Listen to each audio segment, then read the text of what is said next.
Number 10. Okay, so the 10th one of all these we decided was Custer's Last Stand in Long Lake. The main reason was that was the only ice cream we had that had ice crystals in it, so it was sort of gritty. And that's why, right? Mm-hmm. Number 9. Yep.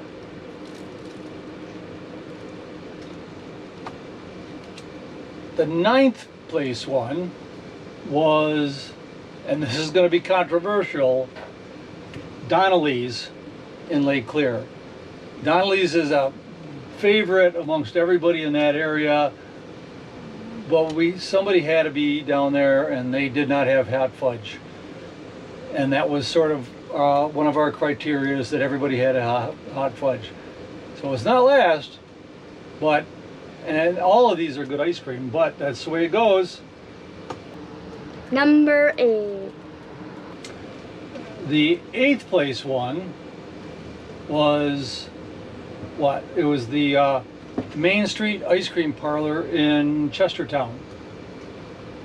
And the only reason was it was the only one that was not soft serve. It was good ice cream, but just wasn't soft serve.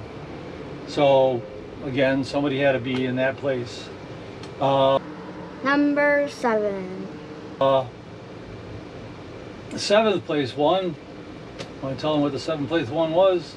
It was Raybrook because it didn't have real hot fudge. Yeah, that was the pine cone. Mm-hmm. And it wasn't just the ice cream that we judged. We also judged the hot fudge, and they did not have Real hot fudge. It was more of a syrup.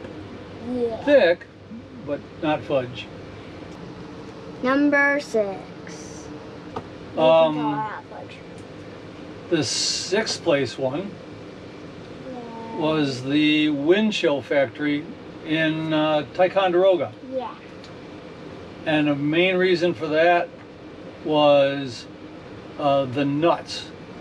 It overpowered the hot fudge. There was so many nuts on it that it was hard to taste the hot fudge through all the salty nuts. It overpowered it. Yep. Number 5. 5th place one was the Mountain Mist in Saranac Lake. Yep. And it was just a matter of process of elimination. Somebody had to be 5th place. Number 4. And let's see, the 4th place one was the Northern Lights Creamery in Inlet. They were bragging they had been voted the best ice cream a couple years ago. It was good, but wasn't spectacular. It didn't light the fire up too much. Number 3. 3rd place was the Skyline in Tupper Lake. And I think they got it because of it was rich, it was creamy, it was real hot fudge, and quantity. It was quite a bit of ice cream. So. Number 2. Number 2 was the last one we had, which was the Pied Piper in Old Forge. Again, good quality, good quantity. The hot fudge was real hot fudge. Could have been more, but it was still right up there. It lighted the fire enough. Right. Number 1. Okay, so the top one Was the first ice cream we had. Yep, and we both totally agreed on that. There was no argument that the Creamery and Speculator, They lighted the fire really where we said high. set the bar really high, well, they did. They were the best one we had. From what I've found out from friends, is that some new people had taken over this year and totally revamped it, and they did an excellent job. They rated the fire really high. Yes. So we've told people that we're saying this is the best ice cream on our trip. There's no way we could have tried every ice cream place in just 10 days in the Adirondacks. Yeah. I mean, there was 3 in, at least 3 in Old Forge, and a couple of the other towns had more than one.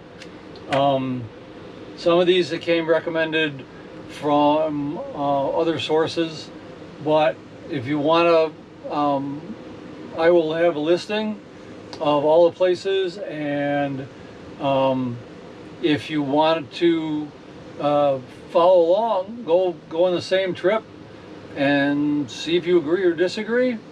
That's fine. We'd love to hear from you. And who knows, next year adventure, We don't know yet. yeah, it's probably not going to be ice cream involved this one. Yeah. Yeah, something different.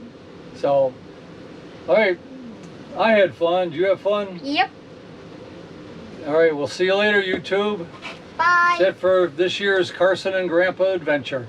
Yep. Bye. Bye.